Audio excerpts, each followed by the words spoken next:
Greetings, ghosts and goblins, and welcome back to another enchanting episode of COUG ZONE. I'm your host, Brandon Willman, here to guide you through the thrills and chills. And I'm your co-host, Addison Wong. The scariest time of year is upon us, and with it comes a terrifying lineup of sports to recap. We've got wickedly good golf performances, high-speed cross-country runners, and yet another Cougar football win to howl about. But that's not all. We've got a special sketch from Everything Is Fine that'll leave you screeching with laughter, and, as always, a chilling Cougar outlook of all the sports to come. All that, and so much more. Right here, only on COUG ZONE.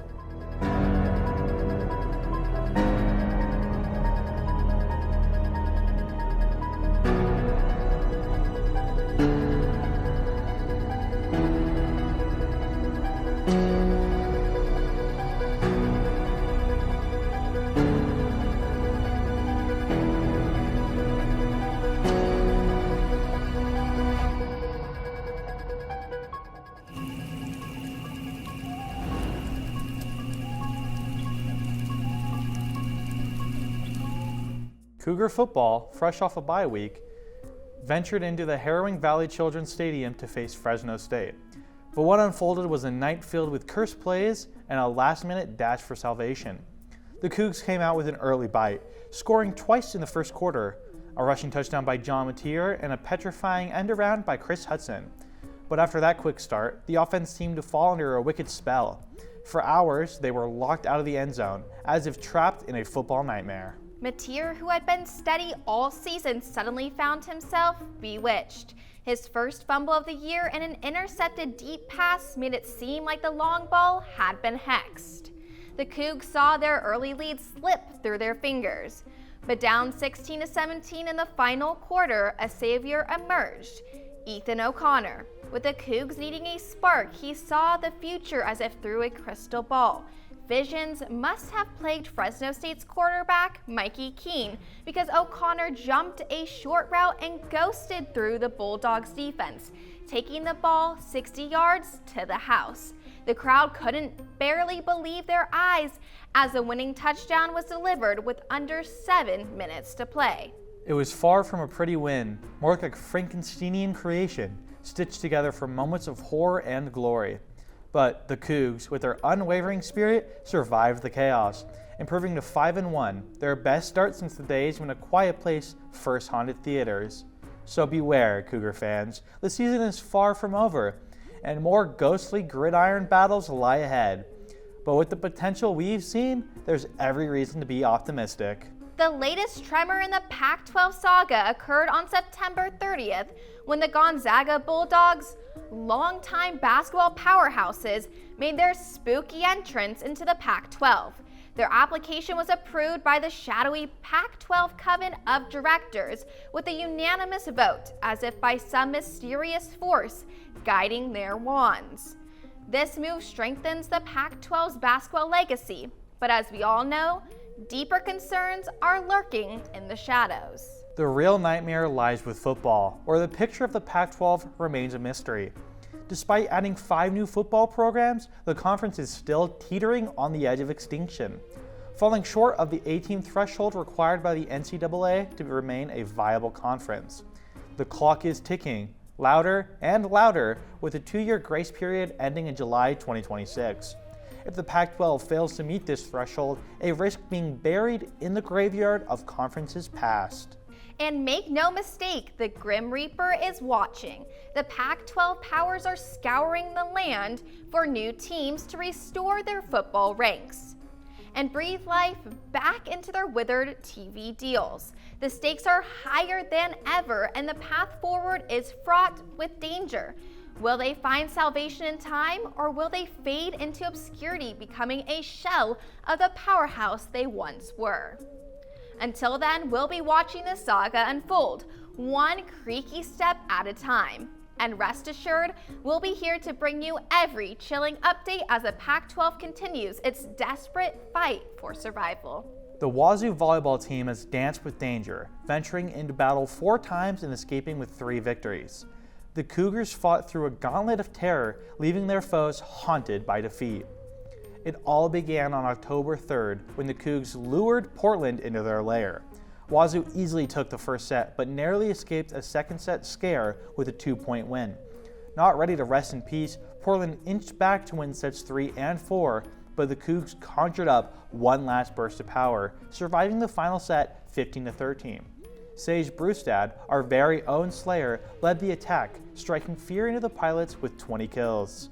On October 6th, the undefeated Cougars hosted a showdown of epic proportions against the perilous Pepperdine, two titans of the West Coast Conference. But on this night, the Waves unleashed a storm, handing Wazoo their first WCC loss of the season, carving up the defense to win 3-1. A dreadful day for the Cougs, but the story was far from over. The Cougs then embarked on a treacherous road trip to California, where the University of the Pacific awaited. Pacific started strong, claiming the first set, but the Cougars broke free from their losing curse, conjuring up 3 straight set wins to claim victory. Katie Ryan led the charge with 17 kills and 4 blocks, leaving the Tigers trembling. At St. Mary's, the Cougars were once again in grave danger, dropping the first 2 sets and facing the horror of a loss to the 1-4 Gales. But Katie Ryan, our unholy hero, rose from the depths, delivering 30 kills in a monstrous comeback. The Cougs roared back to life, winning the final 3 sets and improving to 5-1 in WCC play, sending the Gales into the abyss.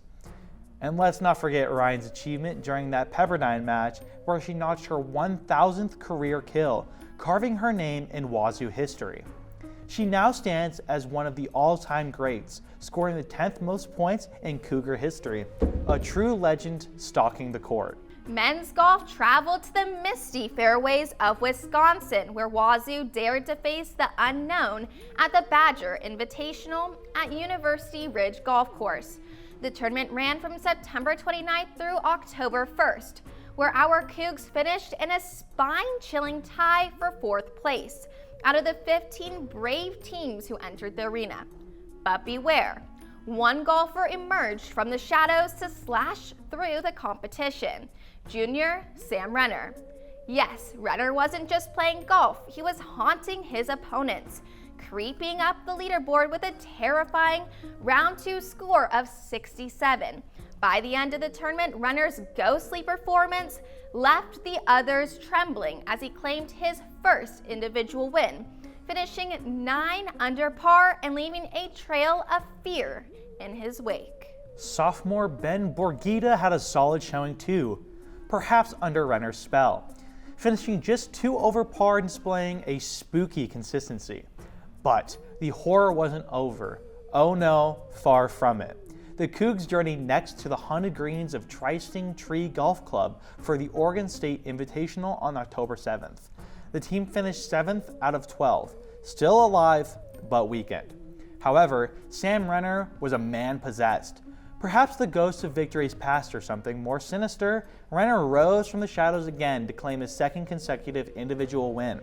He dominated the course like a phantom, finishing 10 under par and defeating his closest competitor, Oregon State's Ryland Johnson, by 3 strokes. And the key to Renner's dark magic? He summoned his power from the par 5s, birding 6 and even eagling 1, as if guided by the spirit of golfers before him. So, if you ever find yourself on a golf course under a pale moonlight, beware. You never know when Sam Renner might appear from the mist, ready to take you down 1 birdie at a time. Now, let's follow the eerie footsteps of the women's golf team as they ventured into the foggy abyss of Northern California for the Molly Collegiate Invitational at the notorious Black Horse Golf Club. And believe me, this one was a graveyard of performances. The 2-day tournament, September 30th to October 1st, proved to be a nightmarish affair for the Cougs. They were buried alive, finishing dead last in the 11-team field, as if cursed by some unspeakable force. The Cougs were 75 over par, leaving their hopes scattered like skeletons in the wind. Meanwhile, Stanford, the bloodthirsty victors, left the competition 6 feet under, beating the Cougs by a spine-chilling 88 strokes. But amid the tombstones and shadows, one lone figure stood out, refusing to be consumed by the darkness. senior Sarah Skovgaard Bills, a beacon of light in the land of the damned, managed to escape the clutches of doom, finishing at a respectable 3 over par. Her courageous efforts earned her a top 25 finish, proving that even in the blackest of nights, a glimmer of hope can survive. So, as the fog rolls over the greens and the howl of failure echoes in the distance, remember this: in the bloody world of competition, there is no escape from the terror of a bad round. Prepare yourselves for a deadly dose of laughter, folks. Our fiendish friends over at Everything Is Fine have conjured up a terrifyingly hilarious sketch just for you. So sit back, relax if you dare, and enjoy the fun. Have you or a loved one ever fallen victim to a practical joke? Are you the friend that talks a bunch of shit but can't handle it or take it back? Is your first reaction to an out-of-pocket joke to be over-offended and then over-explain why you're offended even though nobody else is? Then call Tenny Shaggy Son and Sons! I'm Sam Shaggy, the brains behind this whole operation. If they make a risky joke, I gotta be on set for representation. And I'm Marty Tenny. When I'm not fighting for you, I'm fighting to insert poorly timed Holocaust jokes wherever I can. Now that you've met us, we'd like to introduce you to our wonderful associates, Pac-Man Rizzler and Content Monkey. Camera. I'm Paxton Dressler, and don't ask where I was January 6th. Yeah, my name's Kevin Travers, and I've only been paid in Chili's gift cards by these guys. Yeah. Knock knock. Yo mama. Chicken crossing a road. Comedic irony. And a little sprinkle of extra oomph. Not racism. If you don't believe us, just ask the future big man of the NBA himself, Jalen Wells. I never worked with these guys. I don't really know them. Please be careful if you work with them. This guy, he doesn't know what he's talking about. We love athletes. We respect athletes. We welcome all athletes. So, called Tenny, Shaggy, Son and Sons for, what's our service? What do we do again? Because we're not like lawyers. I forgot to write that far. Isn't it kind of just like what we... Wait, so you got us all here dressed up No, like we got this the whole... when we don't even have it fully worked out. Paxton, he doesn't have a tie, but he has a full suit. It was a really good suit. I got this out of the dryer like It was 5 minutes really ago. good. But still, Spencer's right there. Dude, we have to film this. We have to play this only on COUG ZONE. Well, that was a frightfully fun ride. Thanks to the ghouls at Everything Is Fine for that hauntingly good time. Be sure to catch new episodes of Everything Is Fine on the Cable 8 YouTube channel, and don't forget to creep over to their Instagram at eif.show for more. Let's observe the women's soccer team as they stepped into the shadows to face the terrors of the field, taking on nationally ranked Pepperdine on the foreboding night of October 2nd. The game began with a blood-curdling start. Pepperdine struck first, sending the ball into the depths of the net within the first 10 minutes like a bat out of hell. But the Cougs would not cower. Like a ghost slipping through the defense, sophomore Megan Santa Cruz resurrected her team. And then, before the half, senior Grayson Lynch rose like a mummy from the tomb to find the net again, giving the Cougs a chilling 2-1 lead. But take heed, dear viewers. This tale takes a sinister twist. With the power of witchcraft, Pepperdine struck back with 2 more goals in the second half, turning the tide of battle and shutting down WSU's offense completely. With a final score of 3-2, the Waves claimed the victory, leaving the Cougs to walk away, petrified by what could have been.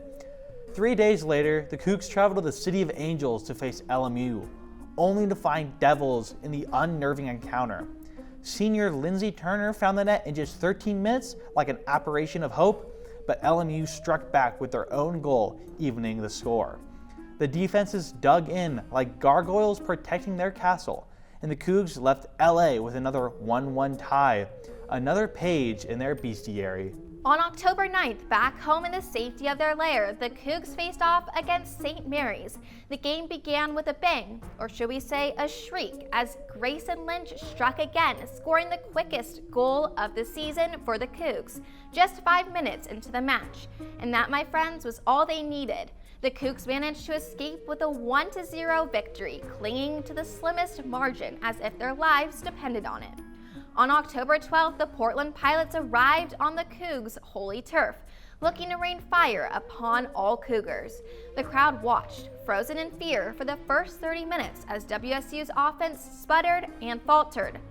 Portland found the net, sending waves of dread across the stadium. But as the clock ticked down and all hope seemed lost, Megan Santa Cruz rose from the ashes, pounding in a goal, with just over 10 minutes left, saving all Cougar kind from certain doom, and ending the game in a nail-biting 1-1 tie.